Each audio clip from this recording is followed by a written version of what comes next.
a hands-on network. It's an Anabaptist network of volunteers responding, rebuilding, and restoring homes throughout U.S. and Canada. I'm Dale Lehman, member at Daniel Mennonite Church and a builder with Lehman Construction Group. Just on the bottom. I was asked by Sam Miller and Rodney Burkholder to coordinate the build of the wall panels for the MDS project in West Virginia.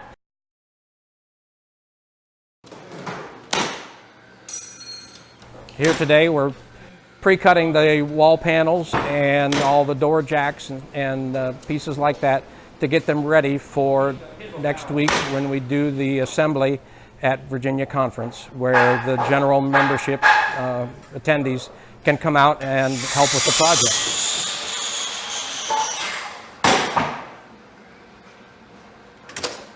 Oh, well, I'm glad to be able to help. I don't mind volunteering at all, and this was one way that I could contribute to the project, so I'm happy to do it.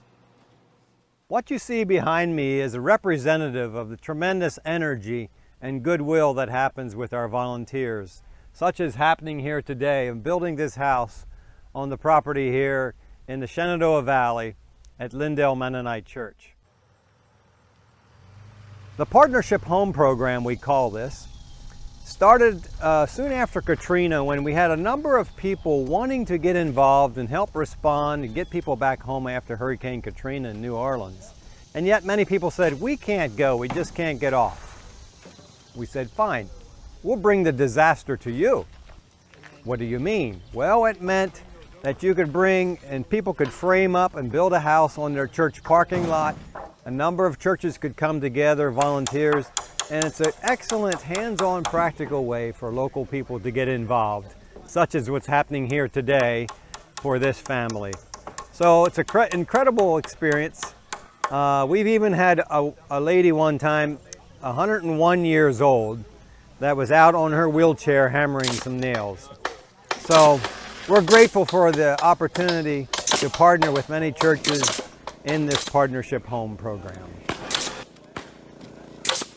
Mennonite Disaster Service is not the only person or organization responding to disasters. We partner with many other groups, such as the Methodists, the Presbyterians, the Seventh-day Adventists. In fact, we almost know each other on a first-name basis. There are 54 national agencies. So when we need additional chainsaws, we'll call the Baptist. When we need storage for warehousing on a disaster site, we'll call the Seventh-day Adventist. When we need case management to determine which house needs help the most, we'll call the Methodist, UMCOR.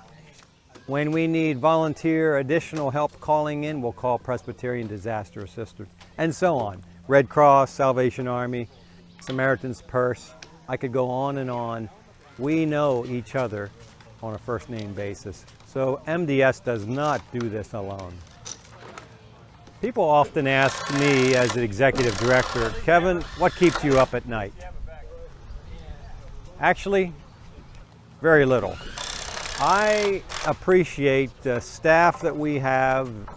The board has done incredible. We have representatives from the Amish to Brethren in Christ to MB, all gamuts. The tent in Mennonite Disaster Service is pretty wide. I do not carry this weight alone on my shoulders. And so it's a beautiful thing as a volunteer network.